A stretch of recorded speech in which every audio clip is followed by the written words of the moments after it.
How do you think that President-elect Biden can fix this trade and technology war that President Trump started with China? This is a massive issue that hangs over the VC landscape. It hangs over the tech landscape. What's the solution here? Tim, first to you. Well, I really loved investing in China. I had so much fun. I was the first Silicon Valley venture capitalist to start investing in China, and had an opportunity to invest in, it was an open field, it was a green field. And then as China started to close down, and then as the US started to react and close down, those two things started to create real barriers to doing business in China, and we had to pull out. Well, I'm hoping that if Biden starts lowering the trade barriers, then maybe Xi will, and maybe they'll start opening up again. They'll start thinking about free trade and open trade. It turns out that freedom and trust and openness are what make countries wealthy.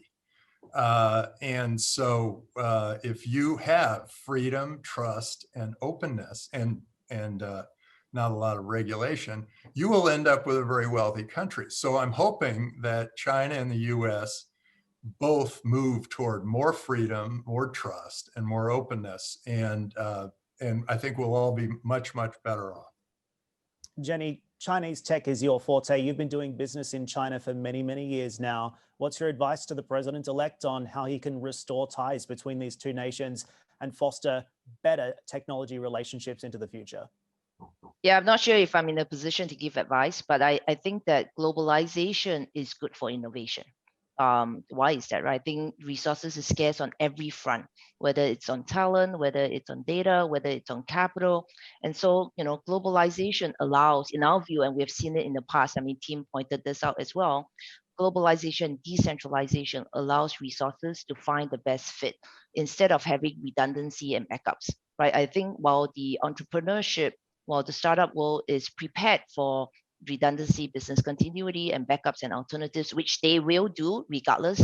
I think that if we can have that trust and freedom that's built upon, the whole thesis of globalization, then I think I go back to that same thing. I think globalization is good for innovation because it helps to ensure that critical scarce resources are allocated the right way. And when you have innovation, it's going to create new jobs. It's going to create new jobs, new business models, new ways of bringing values to both consumers and the enterprise. I think that's how the world move forward.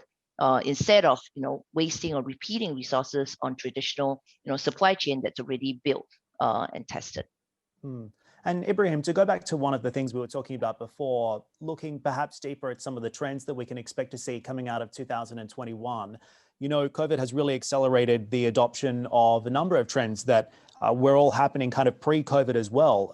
As it's been highlighted, we're all more comfortable with remote working now. E-commerce adoption is rising. The future of finance is changing too. So over at Mubadala, what are the themes that align with your long-term thinking and strategy right now? What are you focused on? What are you looking at? Yeah, I'm just going to pick up on just a word that Tim used, which is, acceleration. This is indeed probably the most significant acceleration of technology, at least we will witness in our lives. And Mubadala is very, very excited about that. Let me just give you a couple of examples of things that we are very focused on and have been significantly impacted in 2020. The role of technology in healthcare.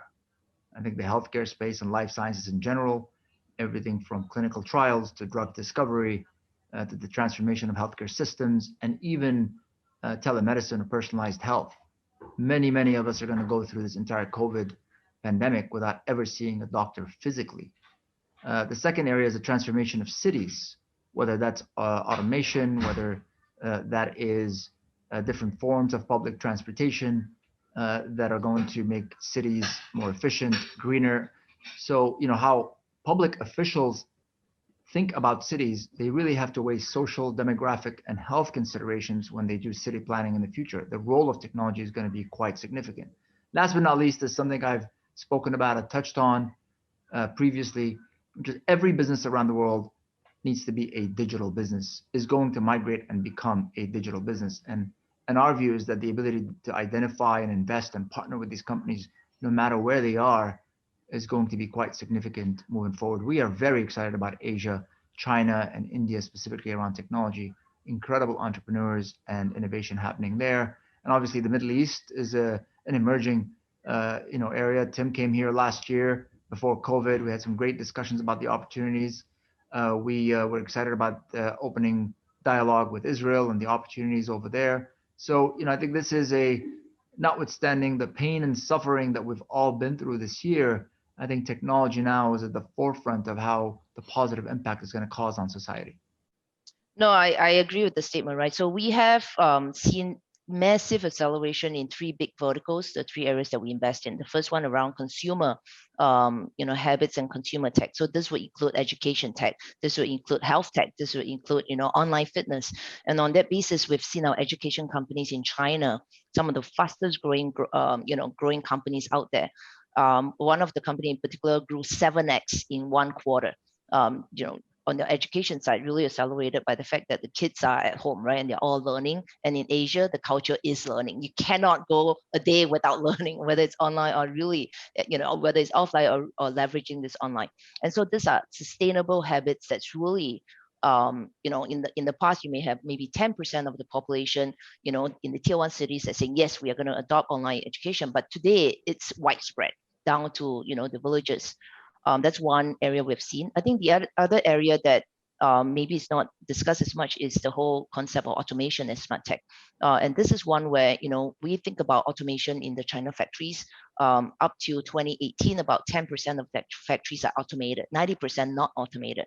What COVID has shown the factory owners is that it is no longer about automation trying to take away jobs, right? It is not an ROI issue. It's not a labor consideration. It is actually a business continuity issue, and that you need to make sure that your factories continue to run so that all the e-commerce companies can continue to deliver the goods to the consumer.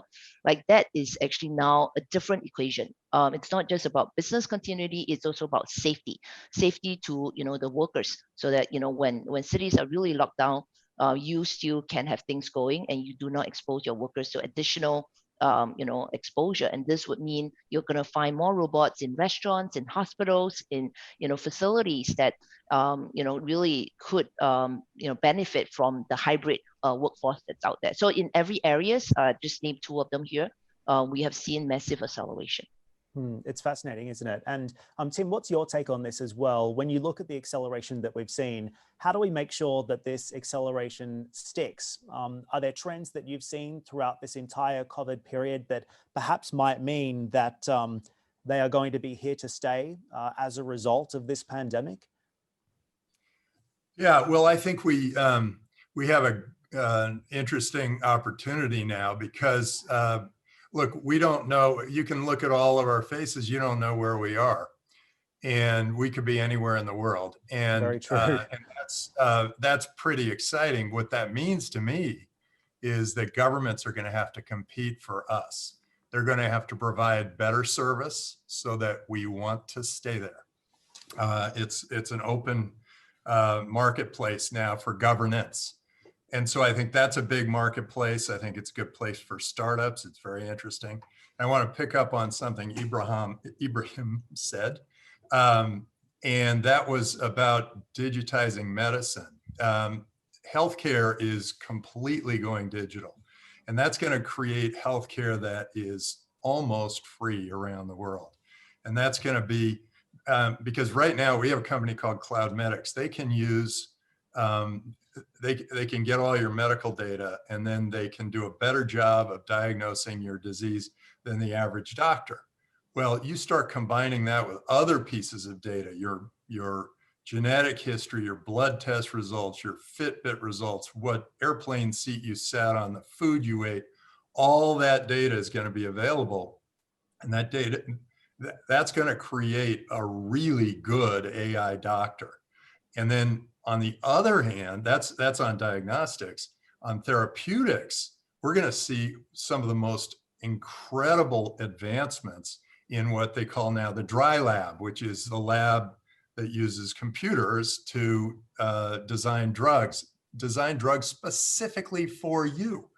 And that's going to happen. We have a company called Verge Genomics that with their dry lab, has designed a drug that is 26 times more effective against COVID than remdesivir. And it's now going through FDA approvals, accelerating, I hope, and being picked up by a bunch of different drug companies.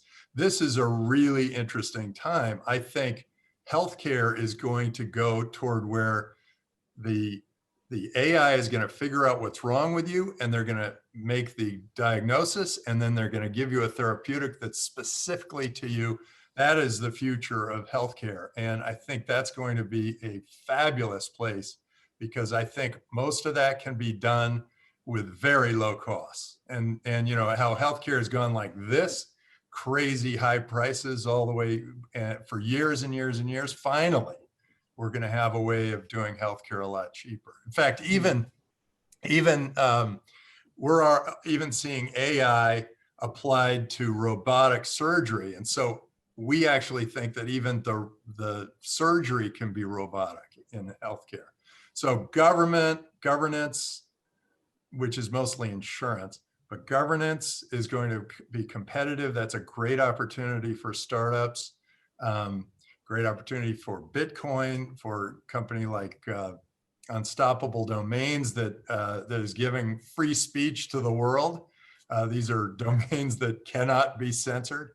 That's going to be a big opportunity, and healthcare. And I think healthcare, as it moves toward digitization and data, is going to be a major transformation.